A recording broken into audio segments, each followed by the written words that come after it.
ನಮಸ್ಕಾರ ಸ್ನೇಹಿತರೆ, ನಾನು ಹನುಮಂತ್ ಮಾಗಿ. ಬಿಗ್ ಬಾಸ್ನಲ್ಲಿ ಜೋಡಿಗಳ ದರ್ಬಾರ್ ತುಂಬ ಸಖತ್ತಾಗಿದೆ.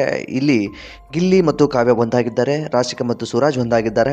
ಈ ಕುರಿತಾಗಿ ಗಿಲ್ಲಿ ಕಾವ್ಯಳನ್ನು ರಾಶಿಕಾ ಸೂರಜ್ ಟಾರ್ಗೆಟ್ ಮಾಡಿದ್ದಾರೆ. ನಾವಿಬ್ಬರು ಗೆಲ್ಲಬೇಕು, ಅವರಿಬ್ಬರನ್ನು ಹೊರಗಡೆ ಇಡಬೇಕು ಅನ್ನೋ ರೀತಿಯಲ್ಲಿ ಮಾತುಕತೆ ಅಂಥದ್ದೆಲ್ಲವೂ ಕೂಡ ಆಗ್ತಾ ಇದೆ. ಈ ವಿಚಾರಕ್ಕೆ ಸಂಬಂಧಪಟ್ಟ ಹಾಗೆ ಏನೇನಿದು ಈ ಅಸಲಿ ಟಾಸ್ಕ್ ಏನು, ಟಾಸ್ಕ್ ವಿಚಾರಕ್ಕೆ ಸಂಬಂಧಪಟ್ಟ ಹಾಗೆ ಒಂದಿಷ್ಟು ಮಾಹಿತಿಯನ್ನು ನೋಡ್ತಾ ಹೋಗೋಣ. ಈ ವಾರದ ಕ್ಯಾಪ್ಟನ್ಸಿ ಓಟಕ್ಕಾಗಿ ಒಂದು ಜೋಡಿ ಸದಸ್ಯರ ಟಾಸ್ಕನ್ನು ಈಗಾಗಲೇ ಬಿಗ್ ಬಾಸ್ ನೀಡಿರ್ತಾರೆ. ಈ ಒಂದು ಅವಕಾಶ ಅಂದರೆ ತಮ್ಮ ಜೋಡಿಯನ್ನು ಆಯ್ಕೆ ಮಾಡಿಕೊಳ್ಳುವಂಥ ಅವಕಾಶ ಹೆಣ್ಮಕ್ಳಿಗೆ ನೀಡಿರ್ತಾರೆ. ಅವರಿಗೆ ಯಾರು ಬೇಕು ಯಾರು ಬೇಡ ಅನ್ನೋ ರೀತಿಯಲ್ಲಿ ಅವರು ಬೇಕಾದಂಥ ವ್ಯಕ್ತಿಗಳನ್ನ ಆಯ್ಕೆ ಮಾಡಿಕೊಳ್ಳೋದಕ್ಕೆ ಅವಕಾಶ ಇರುತ್ತೆ. ಆದರೆ ಪುರುಷರು ಆಗಿರ್ತಕ್ಕಂಥವ್ರು ಅಂದರೆ ಪುರುಷ ಸದಸ್ಯರೇನಿದ್ದಾರೆ, ನಾನು ಯಾಕೆ ಗೇಮ್ ಆಡಬೇಕು ಅನ್ನೋದಕ್ಕೆ ಒಂದಿಷ್ಟು ತಮ್ಮ ಬಗ್ಗೆ ಹೇಳಬೇಕಾಗುತ್ತೆ. ಹಾಗಾಗಿ ಕೆಲವೊಂದಿಷ್ಟು ಸದಸ್ಯರು ಅವರವ್ರ ಬಗ್ಗೆ ಒಂದಿಷ್ಟು ವಿಷಯಗಳನ್ನು ಹೇಳ್ತಾರೆ. ಆಗ ಅವರಿಗೆ ಯಾವ ವ್ಯಕ್ತಿಗಳು ಬೇಕು ಆ ವ್ಯಕ್ತಿಗಳನ್ನು ಆಯ್ಕೆ ಮಾಡಿಕೊಳ್ಳುವಂಥ ಅವಕಾಶ ಅವರಲ್ಲಿ ಇರುತ್ತೆ. ಆಯ್ಕೆ ಮಾಡಿಕೊಳ್ಳುವಂತಹ ಅವಕಾಶ ಇರುವಂಥದ್ದು ಕೇವಲ ಹೆಣ್ಣು ಮಕ್ಕಳಿಗೆ ಮಾತ್ರ, ಪುರುಷರಿಗೆ ಯಾವುದೇ ರೀತಿಯಾದಂಥ ಅವಶ್ಯಕತೆ ಆಯ್ಕೆ ಮಾಡುವಂಥದ್ದು ಇರೋದಿಲ್ಲ.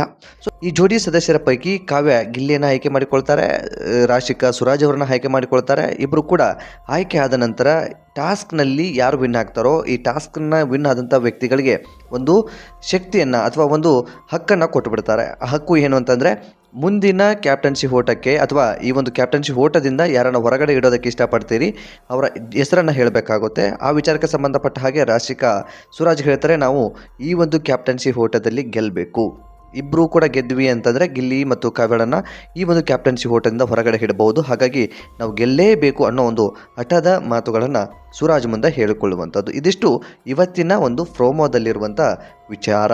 ಬಿಗ್ ಬಾಸ್ ಮನೆಯಲ್ಲಿ ಬಹುಶಃ ಅಸಲಿ ಆಟ ಇನ್ಮೇಲೆ ಶುರು ಆಗುತ್ತೆ ಅಂತ ಅನಿಸುತ್ತೆ. ಇಷ್ಟು ದಿನದ ಒಂದು ಆಟಗಳನ್ನು ನೋಡಿ ಎಲ್ಲರೂ ಕೂಡ ಅದೇ ಕಿತ್ತಾಟ, ಅದೇ ಕಿರ್ಚಾಟ ಅಂಥದ್ದೆಲ್ಲವೂ ಕೂಡ ಇತ್ತು.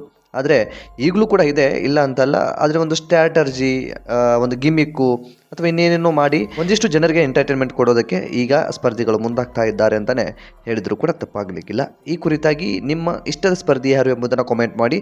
ಆದಷ್ಟು ಈ ವಿಡಿಯೋನ ನಿಮ್ಮ ಫ್ರೆಂಡ್ಸ್ ಫ್ಯಾಮಿಲಿಗೂ ಕೂಡ ಶೇರ್ ಮಾಡಿ. ಮತ್ತು ಮುಂದಿನ ವಿಡಿಯೋದಲ್ಲಿ ಸಿಗೋಣ ಸ್ನೇಹಿತರೆ. ನಮಸ್ಕಾರ.